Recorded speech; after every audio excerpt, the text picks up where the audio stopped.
With the Shadow X Sonic Generations game being announced a few months back at the PlayStation State of Play, and with it hopefully coming out sometime this summer, I thought this was a good time to revisit the original Sonic Generation game, and to look at some of my favorite tricks that speedrunners have used to break this game.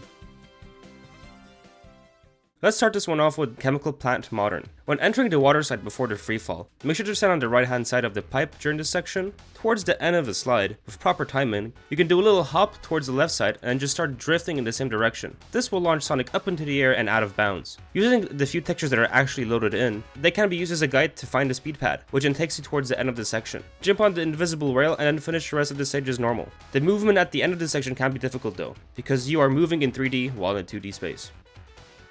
Normally, for the second stage of this boss fight, you have to make the Death Egg Robot punch a bomb to get your hits in, but it turns out that he can just completely skip the second phase. Normally, the boss would jump, which would send you to the play area for the second phase, but instead, you let him jump on top of you. When he lands on top of you, simply start mashing the jump button and go towards the right, where you can hit him as you normally would during the first phase. At the beginning of Speed Highway Modern, take the tough path on this grind rail section. Do a little hop and instead land on this small ledge. Using the little slope in the corner, drift into and run up the skyscraper. At the edge of the collision, which is invisible, do a drift while pointing the analog up and towards the left. Turn Sonic around, and then use the buildings and flashing lights as a guide on where to go. There are a lot of invisible kill planes here, so if you don't get enough height, you would usually end up dying at this spot. Similar to Chemical Plant, you can see that the textures haven't been loaded either. All the collision is there, but to save on computing resources, the developers use loading triggers. What's the point of loading the textures if the player isn't going to see them after all, right? After you beat the stage, Sonic just kind of stands in the void next to a bunch of cars, which I find very funny.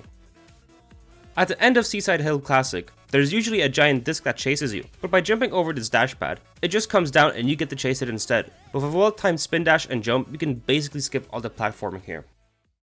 Although the Thunder Shield mission isn't the fastest, the double jump is used to break the remaining stages for the run. And well, this mission is also broken.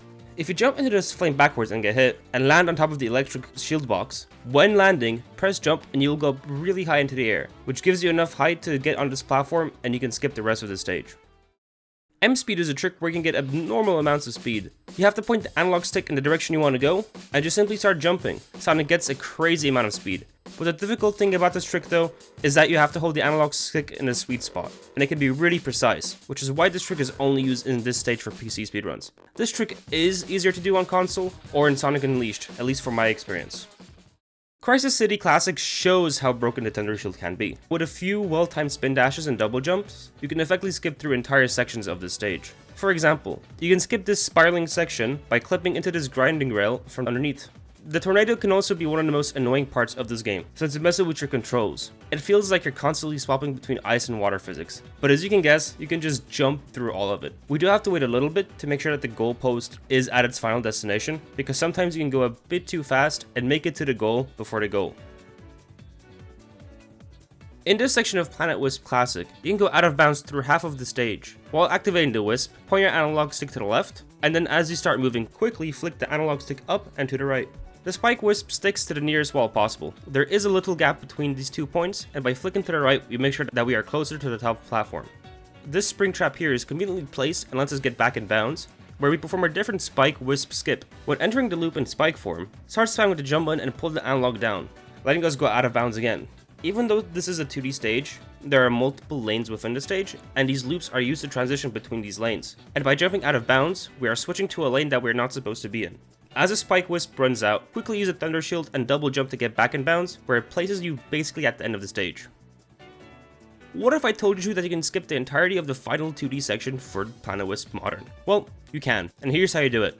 Before entering the factory, we pick up the Rocket Wisp, but before we use it to get in, we wait a few seconds, start using it, and another Wisp should spawn on top of you, which you can just then pick up. And this lets you have the Rocket Wisp when you're not supposed to. Make sure to stay on the top path the entire time, or else you won't be able to keep the rocket until it is needed for a trick. If you time your jump and boost correctly, you will go over the rainbow trick pad and get launched very far. Use the rocket and hold it for a few seconds to go up as high as possible. Because we skipped the load trigger, most of the textures will be missing, but the ground is still solid. Use these hoops to get enough height and boost towards the right, where we can pick up another rocket and skip all the platforming. And then we can finish the stage as normal. In this Crisis City mission, if you stomp at the edge of this platform after taking the spring, you can start walking in 3D while in a 2D space. We travel backwards towards this bridge, which falls down and then can be used as a ramp. If you drift into it while starting a boost, it will launch you very far and very high, and you can just hit the gold ring from there. If you don't get enough height though, you can use this backup trick to reach it. Typically, the time eater boss fight is very long and drawn out, but speedrunners have found a consistent setup to beat them. The first phase is very straightforward, just avoid debris and hit their core. As the boss transitions to the next phase, the screen goes fully white. While this is happening, switch to Classic Sonic and then back to Modern, which will cause you to go out of bounds. When the camera starts to flip over, switch again, and you should land directly on top of them, getting the second hidden. As the third and final phase starts, start spamming the switch button to gain a massive speed boost. The increase in speed will launch you forward, making you go much faster than expected. As you're close enough to the boss, they will try to hit you, exposing their core, which lets you go in for a third hit. And with the fourth and final hit being a scripted segment, the time eater is defeated. There are a bunch more strategies and skips in this game that I haven't shown, so if you guys would like to see another video like this, then please let me know in the comments. If you want to learn more about the game, I recommend watching the Games on Quick speedruns by either Blue Mania or Frockenok. The commentary for these runs have a lot of insight into the game in general. And these are the speedruns I watched to help me learn the game. Anyway, thank you for watching, cheers.